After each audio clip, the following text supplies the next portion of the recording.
دانشور سے اس ملاقات کو 3 برس ہو رہے تھے جس میں اس نے مجھے شہرت کے شارٹ کٹ سکھائے تھے۔ میں جو ایک گمنام سا، شرمیلا اور کسی حد تک احساس کمتری میں مبتلا رہنے والا شخص تھا، دیکھتے ہی دیکھتے ان 3 برسوں میں ایک قدر پر اعتماد انسان بن گیا تھا۔ اس کے بارے میں نے سنا تھا کہ وہ اسائنمنٹ پر کسی غیر ملکی یونیورسٹی میں پڑھا رہا ہے۔ دانشور کے سکھائے ہوئے گر مجھے گمنامی سے نکال کر شہرت کے آسمان کا ایک درخشاں ستارہ بنا چکے تھے۔ فیس بک اور دیگر سوشل میڈیا کے ساتھ ساتھ آن لائن اخبارات و جرائد میں میری شاعری اور افسانے لاکھوں کی توجہ کا مرکز بن چکے تھے۔ اب آپ تو جانتے ہی ہیں، دانشور کے مشورے کے عین مطابق وہ شاعری اور افسانے وغیرہ گوگل کی مدد سے غیر ملکی زبانوں میں نظموں اور افسانوں کا انتخاب اور اردو میں گوگل ٹرانسلیٹ کی سہولت کے مرہون منت ہیں۔ شہر میں ہونے والی ہر دوسری تیسری ادبی یا شعری تقریب میں اب میں بلایا جانے لگا تھا۔ ایک آدھ بار تو یہ تک ہوا کہ مہمان خصوصی تقریب میں کسی وجہ سے نہ پہنچ سکے اور یہ ذمہ داری مجھے نبھانی پڑی۔ اس روز میں آفس سے نکل کر سڑک پر پہنچا ہی تھا کہ ایک کار جو غالباً اوبر یا کریم کی تھی، سڑک کے دوسری جانب آ کر رکی اور اس میں سے دانشور اترا۔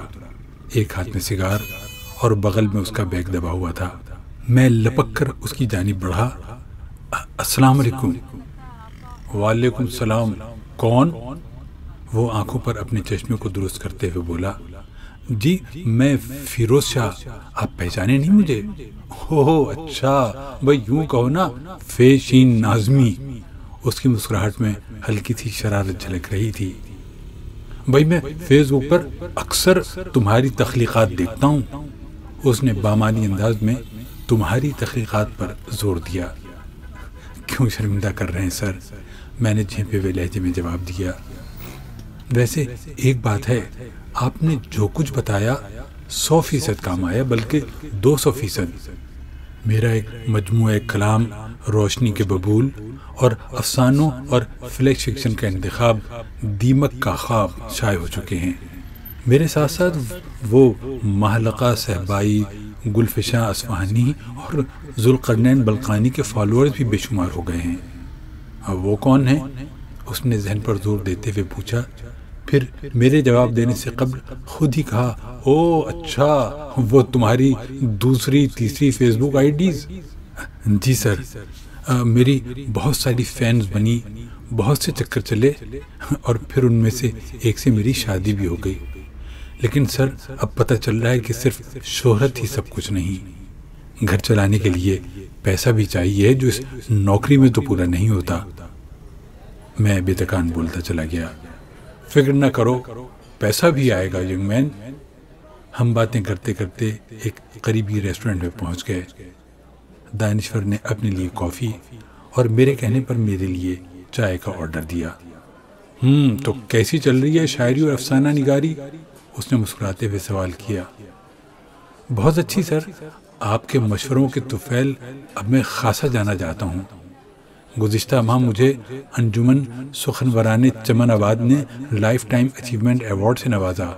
اس کے علاوہ بھی 1-2 سوسائٹیز سے لٹریری ایوارڈز مل چکے ہیں، مگر سر جیب خالی ہے۔ آپ کہہ رہے تھے کہ پیسہ بھی آئے گا، مگر کہاں سے، کیسے؟ ارے میاں، تم نے گوگل سرچ اور گوگل ٹرانسلیٹ کے کرشمے تو دیکھ لیے، ابھی بہت کچھ باقی ہے۔ یوٹیوب سے تو واقفیت اچھی ہوگی تمہاری؟ اس نے استفسار کیا۔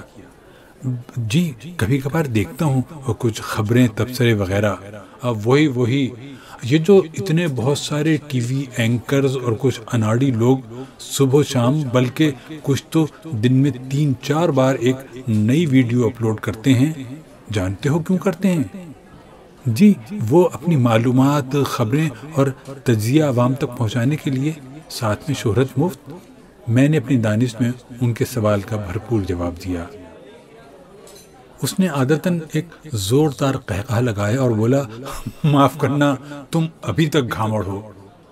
پھر رک کر گویا ہوا، تو تمہارا خیال ہے کہ یہ ماہر شاطر، مصور عثمان، باہر ایوان، کلاسرا رؤوفی، سیمی ابراہم، حسن بیزار اولیاء مشہور خان وغیرہ وغیرہ شہرت کمانے اور معلومات و تجزیے عوام تک پہنچانے کے لیے دن میں کئی بار اپنے یوٹیوب چینل پر حاضر ہوتے ہیں، اور یہ نیم حکیم خطرہ جان ٹونوں ٹوٹکوں اور جڑی بوٹیوں سے خطرناک اور دائمی بیماریوں کا مفت علاج یوٹیوب پر آپ کی فلاح کے لیے کرتے ہیں۔ تو اور کیا سر؟ میں کنفیوز تھا۔